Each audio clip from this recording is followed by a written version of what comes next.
Hello and welcome back to It's Not Rocket Science. 5 questions over coffee. I'm not actually with a coffee at the moment. I've got a nice glass of lime water. Aideen has got lemon in mine, so yeah, we're absolutely. great minds think alike. So I'm here with Aideen Riada Wolpe. I'm not going to try and pronounce anything better than that, Aideen. So if I've got it wrong, my apologies.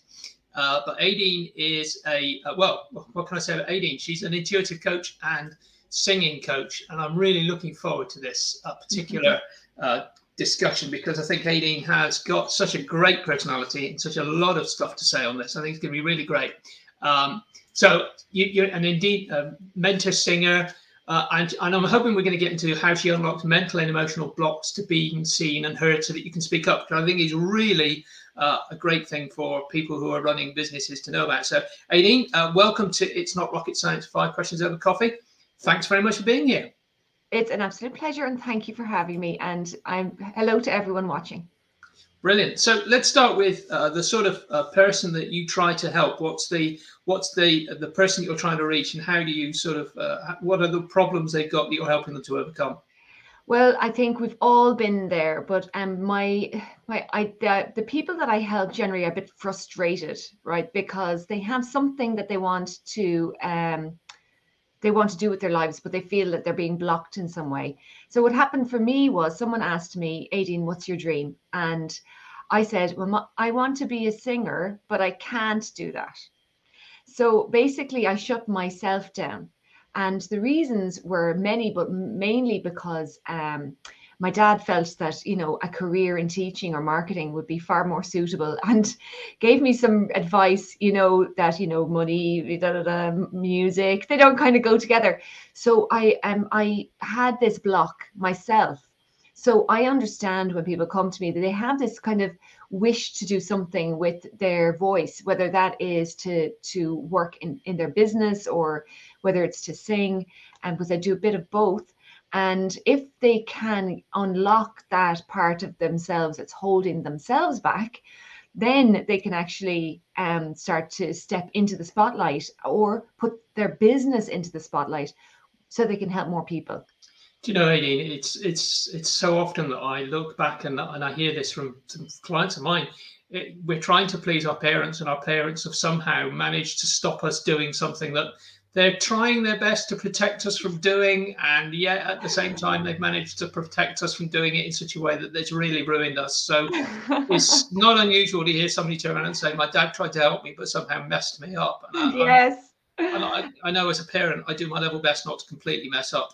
But I guess eventually in a few years' time, my son will be here on a podcast saying, well, it was great, but my dad sent me off down the wrong path. So I'm so glad you've come out of it. So what are the things which you found that people like entrepreneurs, business owners, and even people in their personal lives have tried to do themselves to help before they eventually found you and found what you were trying to help them with? Well, I think for me and for many of my clients is we try to do other things, and or we try to take steps towards what we want with the mental block still in our minds. So what I did was I started to think of my dad's advice as negative reinforcement. So we think of positive reinforcement. Negative reinforcement is a bit like when someone says, you can't do that, and you go, hell, I will, So it's a bit of that, push pull. And when you think of your parents, they create this beautiful nest for us to live in, covered in feathers. But the eagles actually put thorns around the edges of the nest. So when we get to a certain stage of our development, the parental view is actually something that we have to fight, that we're like, oh, this is annoying. This is like, I don't want to be here anymore. So we have these things going on in our minds all the time. We have parts of us that are very reassuring to ourselves and parts of us that are giving us a hard time. But it all is leading us to expand and to figure out a new way of doing things. We're very stuck in our ways. Mm-hmm. And if we try to do something on our own and it hasn't worked by doing it on our own, then sometimes getting support is an answer. Mm-hmm. If you've tried to do it by pushing through, and it hasn't quite worked, then maybe you need to start being more in a receptive mode, which can mean, maybe internal beliefs changing rather than taking a lot of action. So there's looking at where you were, what you were doing, and having a conversation about something like that, like about, oh, my dad said this, or my teacher said this about my singing. I was told to lip sync, to just mouth the words. So when we go back to those situations and those crucial points, and even talk about them and learn to kind of accept and forgive those situations, then you can move forward in a new way. So doing it on your own doesn't always work. I like that. Let's move into, so what is it that you try to help them do? And I know you've got a great website. I'm going to sort of just display it now, which is the confidentInSinging.com. So what do you help people with? What is there on that website that will allow people to start accessing some of that help that you've just talked about, either self-help or pushing through those sort of barriers that they know they've got and they just want to be able to sort of release them? Absolutely. Well, I have a video series for those of you watching that maybe you enjoy singing and have a secret wish to sing. My video series is 5 Steps to Confidence in Singing. You just sign up for my newsletter to receive that. I also do a free voice consultation. So if you're struggling to express yourself in other ways and you feel like you may want to get support around that, do a free consultation. There's no obligation at the end. It's a short consultation. I'm very happy to offer whatever free advice I can. And then I'm writing a book at the moment, Stuart, would you believe, called Start Singing. So that I'm hoping will be out in the next few weeks, or hopefully the next few weeks. So I have a goal to bring that out by the 5th of February. And I also, one thing that I love is I do love reading. So I have a blog post on my website of my 5 favorite books, or books that changed my life. And if anybody is interested in finding out where I've developed my philosophy, then those books really can reveal a lot.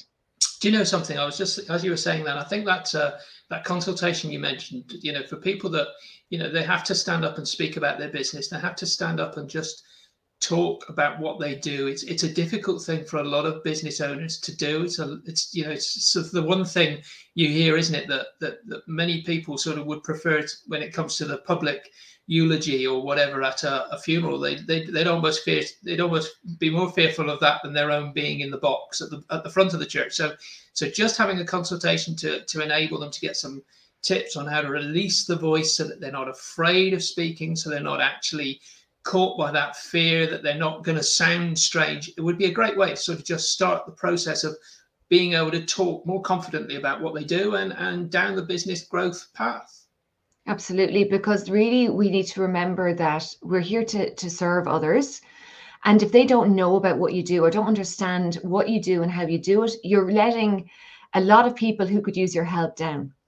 What a great philosophy. I love that. You mentioned those books, and I'm just going to come back to that one now. The question that I ask everybody is, what's the book or concept or program that really has been impactful for you that you want to share? So I suggest, maybe that's one of those books, or is there something else you'd like to tell us about? Oh, I have to tell you about this. I have a whole new way of using affirmations, and it's something that I discovered only about a month and a half ago. Wow. So yeah, this is really life transforming. It's been transformative for me, and I've been sharing it with everybody I can imagine. So I'm going to explain why it works so well. Our brain tends to answer the questions we ask it. So if I ask myself, why am I so crap at speaking in public? It will find answers to that. It will find the answer that, well, your dad said that you were, that you should just shut up. Well, I don't like the sound of my own voice, or, I'm tooting my own horn, or I'm too big for my boots, right? So we find the negative answers to the negative question. So this is a way to actually turn those things around. What I did was I made a list of all my negative questions. These included things like, why don't I love living with my mother-in-law, right? For instance, and why is my husband indecisive? All of these questions, about 2 pages worth. And then I turned them into positive questions. Why is my husband so decisive? Why do I love living with my mother-in-law here in Michigan? And what happens is your brain then searches for positive answers. And say in terms of living here, I realized that I hadn't put my own stamp on even this little office that I use. So I ended up in a local shop. I bought myself a few nice little trinkets, like a little globe, a globe to put in it's a beautiful sea green color. I got one of my little affirmation cards framed, and my beautiful sticker on the wall here.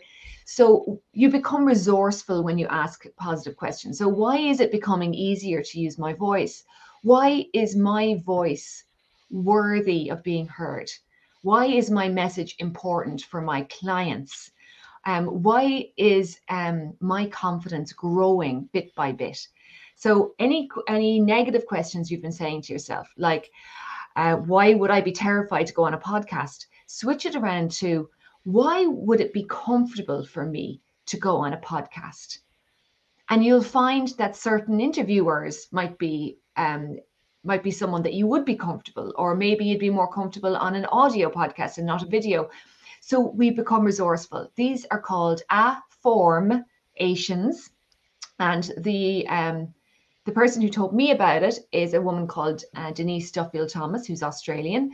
But the book is written by Noah St. John, and it's on Amazon. I got his audiobook called The Great Little Book of Affirmations, and I listened to that, and I am just loving it.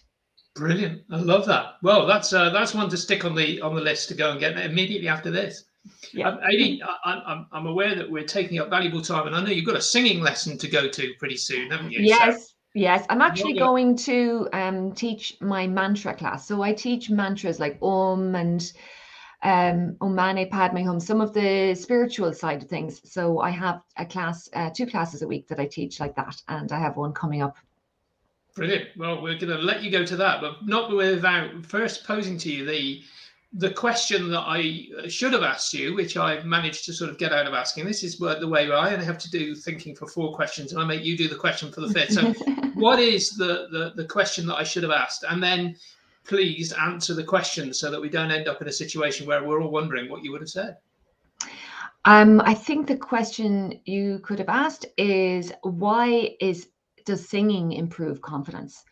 And the reason that singing and music improves your confidence is because of the way our brains work. So I'm very interested in this. I studied psychology. When musicians are tested in how they use their brains, it's actually been found that they integrate the right and left side of our brains more with more interactions. So instead of just thinking logically and in a linear way, or just thinking creatively and in a random way, you're more likely to actually problem solve with your whole brain if you have studied music or you've done singing. So that's one way that I feel that singing really helps develop our confidence. It makes us more resourceful.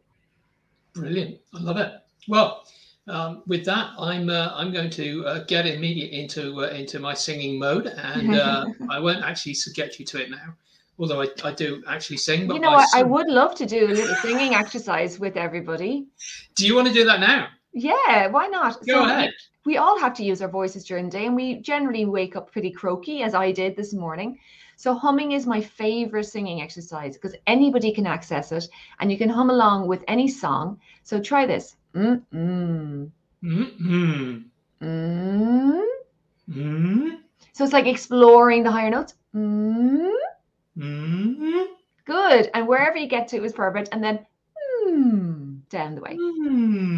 And then the second one, that was good. Down. You've probably got a few really good low notes down there, Stuart. There you go.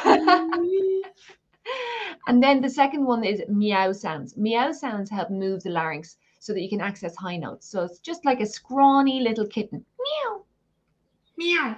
There you go. And you do that meow, meow, meow, high, medium, and low. And if you do even 2 minutes of those kinds of exercises in the morning, you'll be able to speak more clearly. Your voice will be ready to deal with clients.